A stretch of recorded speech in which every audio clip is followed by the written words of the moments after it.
আগের হেয়ারটা দেখিয়েছিলাম ন্যানোপ্লাস্টিয়া হয়েছে, এটা কিন্তু কোনো স্ট্রেটনিং স্মুথনিং না, ট্রিটমেন্ট।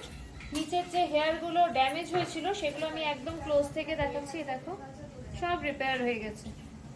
আর একটা স্ট্রেট লুকসও দিয়েছে, ম্যানেজেবল লুকসও দিয়েছে, যে এরকম আগে যেরকম ছিল কোথাও ছেড়ে বেরোনো যেত না, এটা মানে পুরো ফ্রিজ হয়ে থাকতো, সেই জায়গা থেকে দেখো কিরকম লাগছে দেখতে। নিহারিকার কাজ, ন্যানোপ্লাস্টিয়া, ফ্রন্টেও দেখাবো।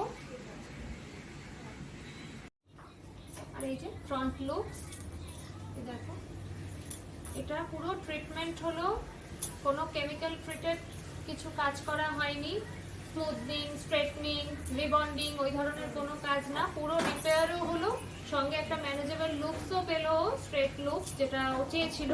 এবার আমি একটু ওকে জিজ্ঞেস করবো, তুমি একটুখানি ধরো, ফিল করো একটু। খুব ভালো লেগেছে। ঠিক আছে। হ্যাঁ, আগে যে ফ্রিজ ব্যাপার ছিল আমি সত্যিই চুল ছেড়ে কোথাও বেরোতে পারতাম না, আমার খুব পছন্দ হয়েছে। ঠিক আছে, হেলদি লাগছে হেয়ারটা, পুরো স্মুথ হয়ে গেছে। হ্যাঁ। আর এই ট্রিটমেন্টটা ওই 5 থেকে 6 মাস পর পর করতে হয়, আবার 5 মাস পর তুমি করবে।